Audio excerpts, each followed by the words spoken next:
नमस्कार। आज हम पढ़ेंगे इल्तुतमिश के बारे में। ये दिल्ली के आरंभिक सुल्तानों में जो है प्रमुख स्थान रखता है। इल्तुतमिश का शासनकाल 1210 से 1236 ईस्वी में। इल्तुतमिश के पार्ट 1 में हम उसके प्रारंभिक जीवन, उसके समय की उल्लेखनीय घटनाओं और उसके योगदान और उसकी प्रारंभिक समस्याओं के बारे में पढ़ेंगे। तो शुरू करते हैं। इल्तुतमिश इल्बरी तुर्क जाति का, इसका वंश शमशी वंश था। इनके पिता का नाम इलम खां, ये इल्बरी जनजाति के सरदार थे। और इनके गुरु कुतुबुद्दीन बख्तियार काकी, जो कि कुतुबुद्दीन ऐबक के भी गुरु थे। पुत्री का नाम रजिया। और चूँकि ये बहुत पिता के चहेते थे और तेज बुद्धि के थे, तो इनके भाई इनसे बहुत जलते थे, ईर्ष्या करते थे। तो उन्होंने इसे बुखारा ले जाकर एक दास के रूप में बेच दिया। फिर बुखारा से गजनी और उसके बाद बगदाद ले जाया गया। वहाँ पर मोहम्मद गौरी के द्वारा उसकी बिक्री पर प्रतिबंध लगा दिया और फिर उसके बाद प्रतिबंध लगाने के बाद उसे दिल्ली ले जाकर कुतुबुद्दीन ऐबक को बेच दिया। दास के रूप में कुतुबुद्दीन ऐबक को बेच दिया।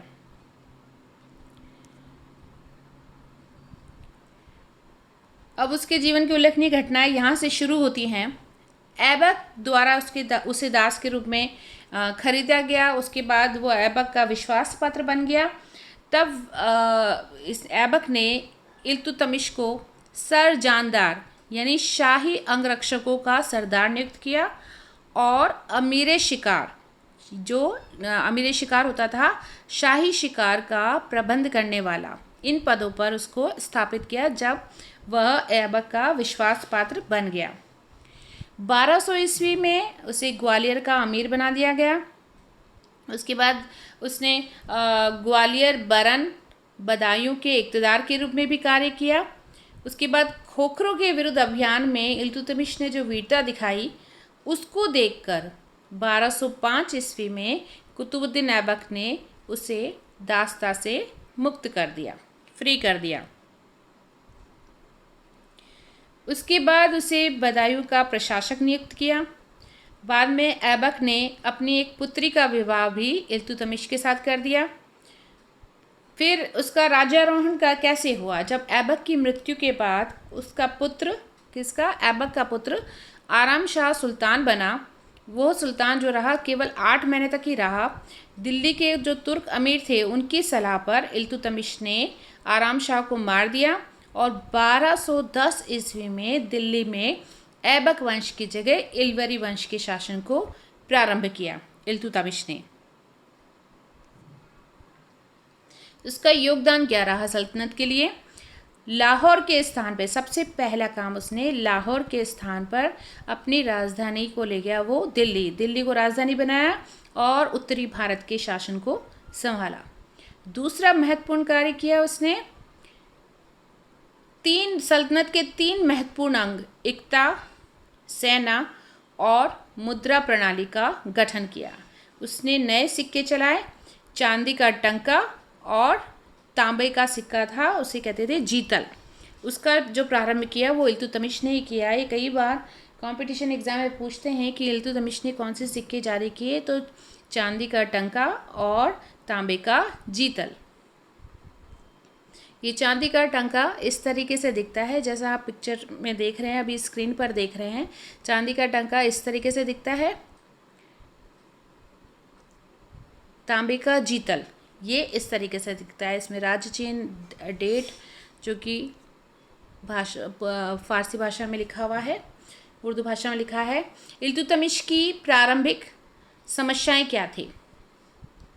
सबसे पहली समस्या तुर्क अमीरों की थी। कुतुबी और मुइज़ी अमीर इल्तुतमिश को जो है सिंहासन से हटाना चाहते थे और स्वयं गद्दी पर बैठना चाहते थे। तो पहली समस्या थी उसकी तुर्की अमीरों की। दूसरी समस्या थी राजपूत राजाओं का विरोध। जब वह गद्दी पर बैठा तो उसकी प्रारंभिक समस्याओं में एक तो तुर्क अमीरों की समस्या थी, दूसरी थी राजपूत राजाओं का विरोध। जो हिंदू राजपूत राजा अपनी स्वतंत्रता के लिए उस समय तड़प रहे थे। आराम शाह के सुल्तान बनते ही साम्राज्य में जो अराजकता फैली, तो उसका लाभ उठाकर चौहान चंदेल और प्रतिहार राजपूत राजा थे वो स्वतंत्र हो गए थे और वे मुस्लिम साम्राज्य को समाप्त करना चाहते थे, इसलिए लगातार वो विद्रोह कर रहे थे, विरोध कर रहे थे। तीसरी उसकी समस्या थी साम्राज्य का विभाजन। इल्तुतमिश के प्रबल विरोधी नासिरुद्दीन कुबाचा, जो कि सिंध और मुल्तान का गवर्नर था, और ताजुद्दीन एल्दोज, जो कि गजनी का सूबेदार था, और बंगाल और बिहार पर था अली मर्दन खां। ये सभी जितने भी प्रांतीय गवर्नर थे, नासिरुद्दीन कुबाचा, ताजुद्दीन एल्दोज और अली मर्दन खां, ये सभी प्रांतीय गवर्नर इल्तुतमिश को हराकर दिल्ली पर अपना आधिपत्य स्थापित करना चाहते थे। एक और समस्या, असंगठित और दुर्बल राज्य। वास्तव में ऐबक ने जिस साम्राज्य का निर्माण किया था उसे वह अपने अल्प शासनकाल में सुव्यवस्थित नहीं कर पाया था, तो ऐसे अव्यवस्थित और दुर्बल साम्राज्य को स्थायी बनाना भी इल्तुतमिश के लिए एक बहुत बड़ी समस्या थी, यानी असंगठित और दुर्बल राज्य उसे मिला। एक और समस्या, सीमा सुरक्षा को लेकर। इल्तुतमिश के समक्ष उत्तर पश्चिमी सीमा की सुरक्षा की जो समस्या थी तथा खोकर जाति के विद्रोह की जो समस्या थी वो बहुत प्रबल थी, और मंगोल आक्रमणकारी चंगेज़ खां के आक्रमणों का भय भी उसमें लगातार बढ़ता जा रहा था। तो ऐसे में इसके सामने जो समस्या आई, तुर्क अमीरों की, राजपूत राजाओं का विद्रोह, साम्राज्य का विभाजन हो गया, असंगठित और दुर्बल राज्य मिला जब वह गद्दी पर बैठा, सीमा सुरक्षा को लेकर भी उसमें लगातार भय बढ़ता जा रहा था। तो मतलब इल्तुतमिश बिना किसी कठिनाई के, विशेष कठिनाई के, वह ऐसे सुल्तान तो बन गया, लेकिन उसके सामने कठिनाइयाँ बहुत सारी थी, मतलब परेशानियाँ बहुत सारी थी जो दिख रही थी उसे। उसकी उस स्थिति जो थी वो उसमें बहुत नाजुक थी। इसके 3 प्रमुख प्रतिद्वंदी थे उस समय। एक तो गजनी में यल्दोज, सिंध में कुबाचा और बंगाल यानी लखनौती में अली मर्दन। इसके अलावा राजपूत जो शासक थे वो दिल्ली सल्तनत को चुनौती दे रहे थे, वो फ्री होने की कोशिश कर रहे थे, और कालिंजर और ग्वालियर पहले से ही तुर्कों के हाथों से निकल चुका था। तो ऐसे नव स्थापित राज्य को उस समय जब नया नया स्थापित हुआ था तो मंगोल आक्रमण से भी उसको खतरा था। इल्तुतमिश की जो आंतरिक स्थिति थी वो भी असंतोषजनक थी, सब उससे खुश नहीं थे। तुर्की अमीरों का एक वर्ग था जो मुइज़्ज़ी और कुतुबी, मैंने तो आपको बताया, वो भी इल्तुतमिश के विरोधी थे। यानी राज्य की आंतरिक स्थिति जो थी वो बिल्कुल चिंताजनक थी और प्रशासनिक व्यवस्था पूरी तरह से नष्ट हो चुकी थी। इसका मतलब ये है कि जो नव स्थापित जो तुर्की साम्राज्य था, सल्तनत था, वो विनाश के कगार पर खड़ा था, और ऐसी स्थिति में कोई एक दृढ़ निश्चयी और साहसी व्यक्ति ही इस सल्तनत को उस समय संभाल सकता था। तो ये काम जो किया वो इल्तुतमिश ने पूरा किया।